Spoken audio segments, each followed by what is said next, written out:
해외에서 별로 그렇게 문제가 안 되는 이야기인데 일본에서는 자꾸 들리는 말들이 있습니다.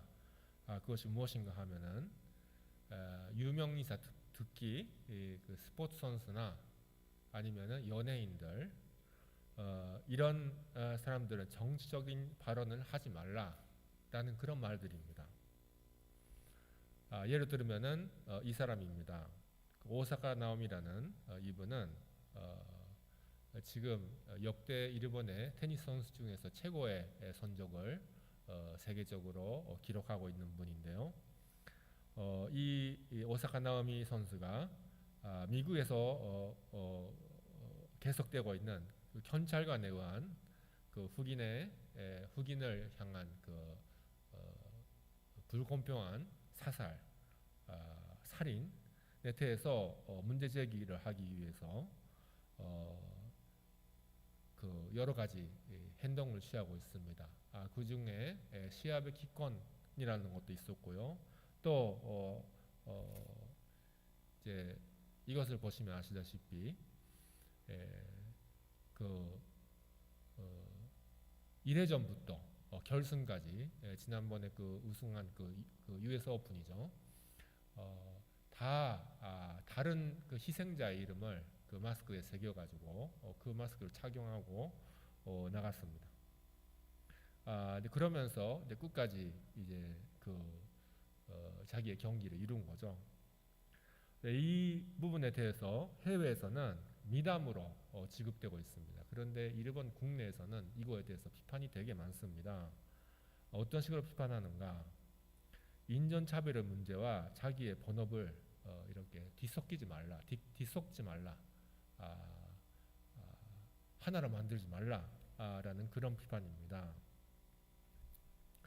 또 비슷한 케이스가 있습니다. 이 사람은 그 자동차 경주의 그 최고봉인 F1의 챔피언입니다. 그 루이스 하밀턴이라는 사람인데요. 이제 영국 사람이고 흑인입니다.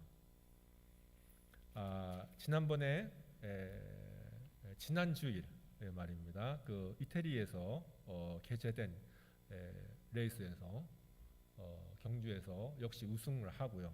그 표창대에 이 티셔츠를 입고 나갔습니다. 원래 이 드라이버들은 다 이제 레이싱 그 옷이 있어요. 레이싱 수트가 있어요. 근데 자기네들 응원해주는 그 스폰서의 이름들이 새겨진 그 옷을 입고 나가도록 되어 있는데 그 수트 위에 이 티셔츠를 일부러 입어서 차에서 내린 다음에 자기가 이 티셔츠를 꺼내가지고 입어서 나갔습니다. 여기에 뭐라고 써 있는가 하면은 프레오나 테일러를 죽인 경찰관을 체포하라 라고 되어 있습니다. 원래는 이것은 그 이제 시상식이고 표창되고 그러니 이제 스폰서의 이름들이 나와야 되고 이런 자기 주장을 담은 티를 입고 나가는 것은 사실 금지되고 있는 일인데요. 그런데 이 사람이 속해 있는 그 메르세데스 팀도 이 하밀턴의 행동을 사포트한다고 지지한다 그러고요. 그리고 F1의 운영진도 이거에 대해서 특별한 비난을 지금 준비하고 있지 않다고 합니다. 그런데 이상하게 일본에서는 굉장히 비판의 목소리가 많습니다. 왜 스포츠에 순수한 스포츠에 정치를 가지고 들어오느냐라는 것입니다. 사실은 이것은 정치가 아니고 인종차별의 문제고요. 보편적인 문제죠. 그런데도 불구하고 왜 정치적인 주장을 들고 들어오느냐라는 그런 이야기를 자꾸 일본 사람들은 하게 되네요. 이것은 실제로 그 희생된 그 테일러라는 그 여성의 얼굴입니다. 경찰관에 의해서 무자비하게 사살된 사람인데요. 여기 뒤에는 그녀 이름을 말하라 그렇게 돼 있습니다. 스포츠 선수나 연예인이 자기 필드에서 정치적인 발언을 하는 것을 왜 일본에서는 자꾸 문제로 삼는가라는 것입니다. 아마도 일본 사람들은 그 순수한 연애, 순수한 스포츠라는 분야가 있고 거기에는 어떠한 그 정치적인 아니면은 정치적인 자기 주장이나 아니면 어떤 사상적인 주장이 들어오면 안 된다. 순수하게 그 스포츠나 연애를 즐기게 해야 된다. 관객들에게 순수하게 이거 다가가야 된다. 이런 생각을 가지고 있는가 봅니다. 그런데 이 사람들은 스포츠 선수고 연예인이기도 하지만은 그 전에 한 인간이에요. 그리고 그들을 형성시킨 여러 가지 요소들이 있는데 그 중에 차별받고 상처를 받은 그런 경험도 있고 또 어떠한 정치적인 상황 안에서 만들어진 어떠한 그 정치적인 신념 같은 것도 있는 것입니다. 그리고 그런 모든 것들이 그 사람을 그 사람 되게 만드는 중요한 요소가 되고 있다는 말이죠. 그렇다면은 그 사람이 자기 생각으로 자기의 그 생각의 그 표현의 장소로서 자기가 활약하고 있는 그 필드를 택해서 그것을 뚜렷하게 밝힌다는 것도 충분히 있을 수 있는 이야기인 거죠. 일본 사람들은 또 일본이라는 나라는 세계 중에서도 지극히 정치나 또 사회 문제, 인종차별 이런 것들에 관심이 낮은 나라 또 국민으로 손꼽히고 있는데요. 그래서 아마 그 자기네들이 엔터테인먼트라고 생각하는 여러 가지 그런 분야, 자기네들이 즐겨야 한다고 생각하는 그런 분야에 그런 정치적인 사항들이 들어오면은 굉장히 당혹하나 봅니다. 아마도 순수한 엔터테인먼트를 우리에게 보여주기를 바란다는 그런 마음에서겠죠. 아마도 그런 문제들을 깊이 생각하기가 싫고 아니면 복잡한 문제에 휘말려들기가 싫은가 봅니다. 그런데 생각해 보시면은 아실 텐데요.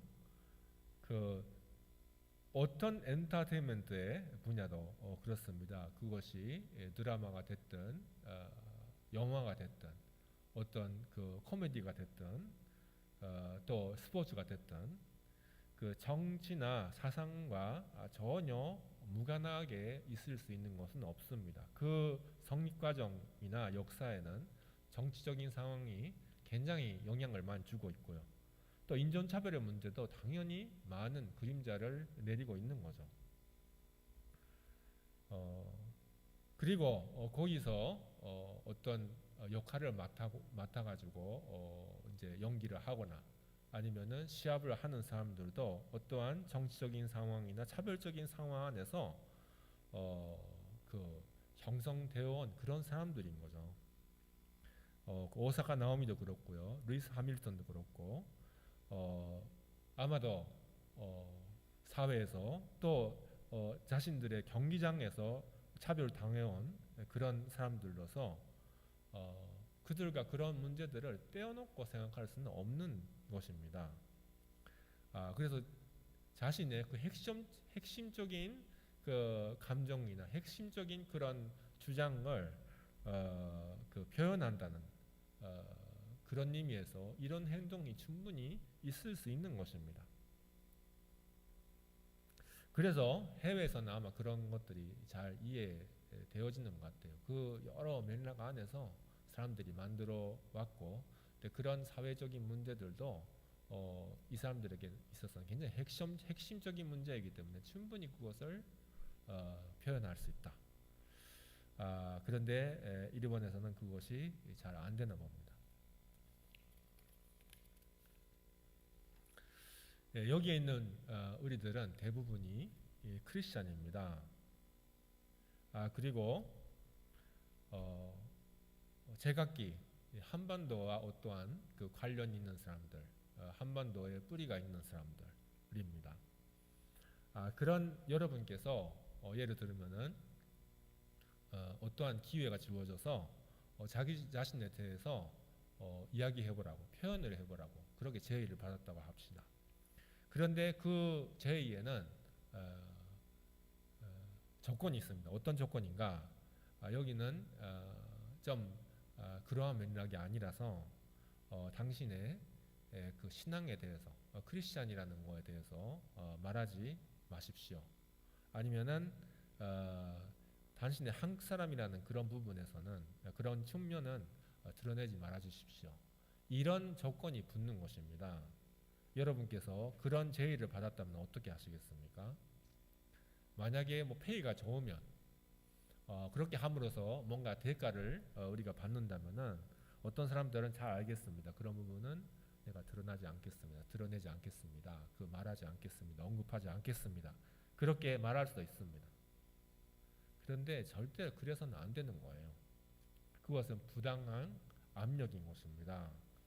여러분의 존재의 일부를 부정하려고 하는 압력인 것입니다.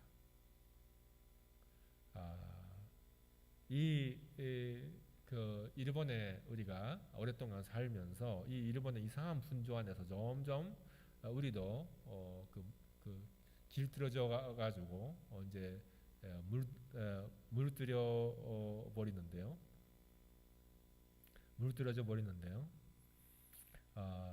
뭐 어떠한 그 아까 말씀드린 순수한 스포츠나 순수한 엔터테인먼트가 있다는 그런 항상에 우리도 빠질 때가 많은데 사실은 나의 민족성이 나의 많은 부분을 형성하고 있고요. 또 나의 종교성, 나의 믿음이 나의 많은 부분에 영향을 주고 있습니다. 그것을 우리가 떼놓고서 내 자신을 말할 수가 없는 거예요. 우리는 여러 얼굴을 가지고 있습니다. 신앙인으로서의 얼굴, 또 내가 속해 있는 가족의 일원이라는 그런 얼굴, 또 제일 한국인이라는 얼굴, 또 내가 속해 있는 직장의 한 사람이라는 그런 얼굴, 또 개인적인 취미에 몰두할 때 그런 또 독특한 얼굴들이 있습니다. 그런데 그 제각기 다른 얼굴 같지만은 그것은 다 하나입니다. 나라는 인격을 형성하는 중요한 요소들인 거죠. 하나라도 떼놓을 수가 없는 것입니다.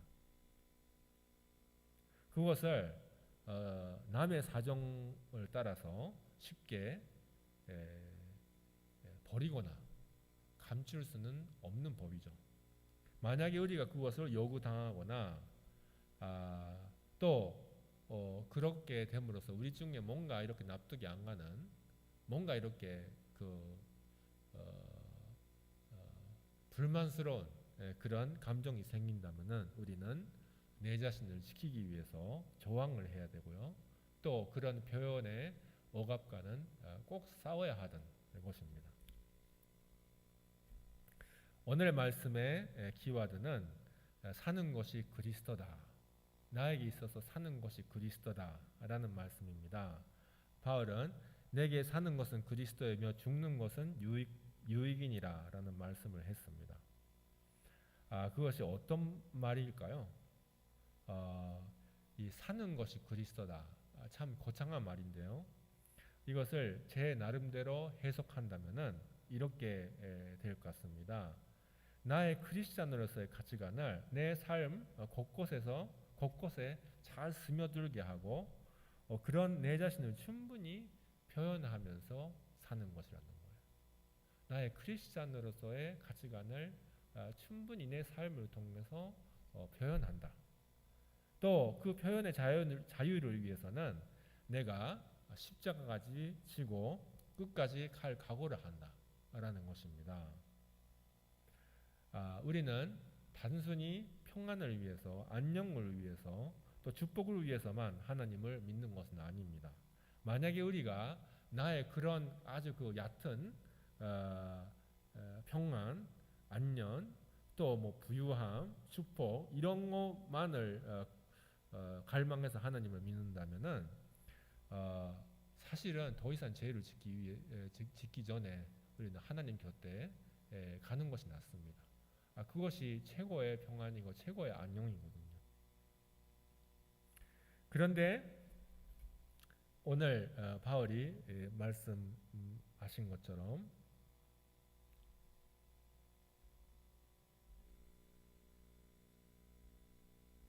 22절부터 24절까지의 말씀을 요약한다면요, 육신으로 살면 내 일에 열매가 많을 것이고 또 육신으로 있는 것이 너희들을 위해 유익하리라 라는 말씀이 되겠습니다. 말하자면은 이 세상에서 그리스도의 제자로서 하나님의 뜻을 행하는 자로서 사는 것이 누군가를 위하는 것이 된다면은 그것이야말로 하나님께서 우리에게 원하시는 일이다라는 것입니다. 그래서 우리는 누군가를 위해서 또 이 세상에 내가 삶으로써 많은 열매가 있기 때문에 이 세상에서 사는 것이거든요. 그래서 우리는 사실은 하나님 곁에서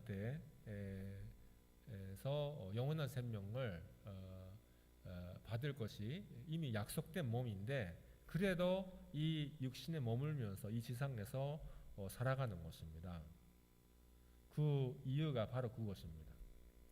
이 세상에서 그리스도의 제자로서 누군가를 위해서 선을 베풀면서 사는 것이 우리의 사명이라는 거죠.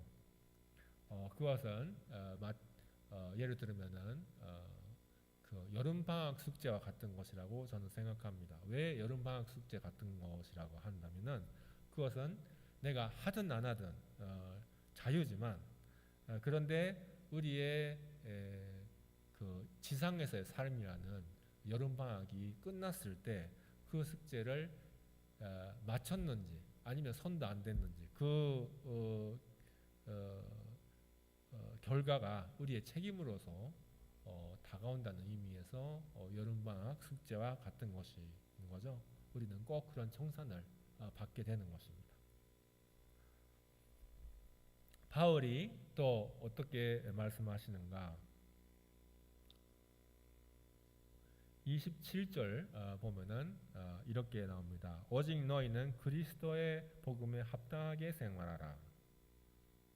또 이것도 중요한 키워드인데요. 그리스도의 복음에 합당하게 생활한다는 것은 단지 우리가 정교적인 부분, 영적인 부분만을 말하는 것은 아닙니다. 예를 들면은 기도하고 찬양하고 성경을 보고 또 예배에 참여하고 이런 그 내향적인 신앙생활만 이야기하는 것은 아닙니다. 우리가 그런 내향적인 영적인 신앙생활에서 받은 영감을 우리 생활 안에서 행함으로 표현해 나가는 것이야말로 그리스도의 복음에 합당하게 산다는 것이죠. 또 우리가 살고 있는 이 세상에서 일어나는 여러 가지 사건들이 있는데 그 사건들에 대해서 우리가 성경에서 배운 그리스도의 제자로서의 가치관을 가지고 대처해 나간다라는 것입니다. 그것이 우리가 그리스도의 복음에 합당하게 생활한다는 일이라고 하겠습니다.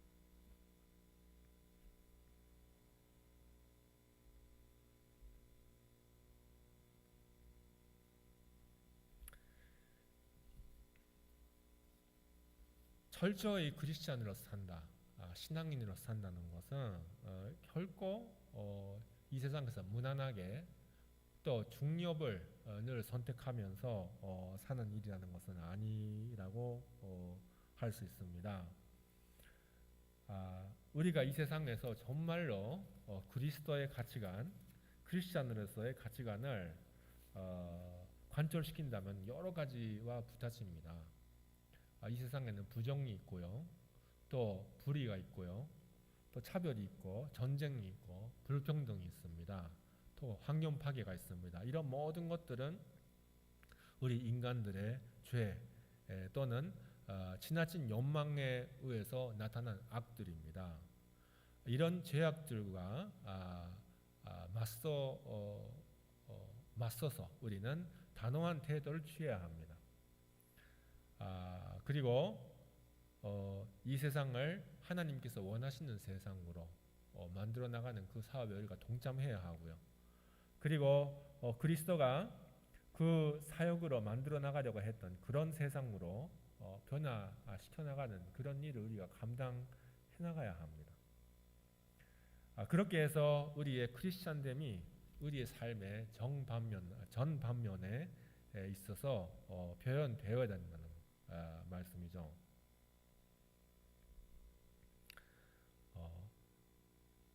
네, 그런 과정에서 우리가 내 이 부분은 살리고 이 부분은 떼어낸다. 예를 들면은 지금 이 순간은 크리스찬으로서 사는 것이 참 어려우니 일단 크리스찬으로서 사는 것은 그냥 내려놓고 이것은 그냥 제쳐놓고 가자. 아니면은 내가 지금 이 상황에서는 한국 사람으로서 사는 것이 참 어려우니 이 부분은 그냥 무시하고 떼어놓고 가자. 이렇게 할 수는 없는 거예요. 우리는 내가 나됨, 그것은 하나님께서 나를 그렇게 만들어 주신 건데 그것을 꼭 이제 항상 가지고 있어야 하고요. 그리고 내가 형성된 과정에서 이제 내가 지니게 된 나의 주의 아니면 주장을 어떤 장면에서도 확실히 표현해 나가야 합니다. 그것이야말로 그리스도의 복음에 합당한 생활이라고 저는 믿습니다.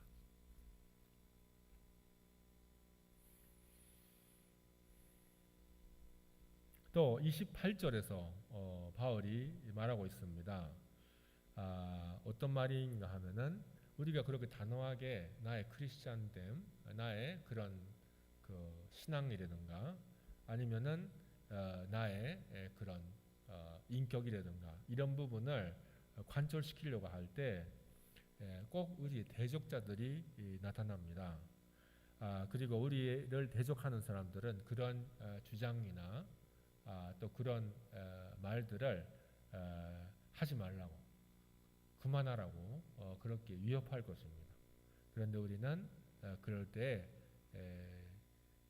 그것을 두려워해서는 안 된다는 거죠. 그것을 주장하고 나의 크리스찬됨을 확실히 이렇게 드러낼 때에 고통을 받을 수도 있는데 사실은 그 고통은 그리스도께서 경험하신 고통이고 그리스도의 아픔을 우리가 동참하는 일이다 라고 바울이 말하고 있습니다. 그것이야말로 그리스도가 걸은 길이라고요. 그리고 만약에 그런 고통을 우리가 마다하지 않고 짊어지고 나간다면은 그 고통은 우리가 참 그리스도의 제자라는 것을 증명하는 그런 도구가 된다라는 말을 하고 있습니다.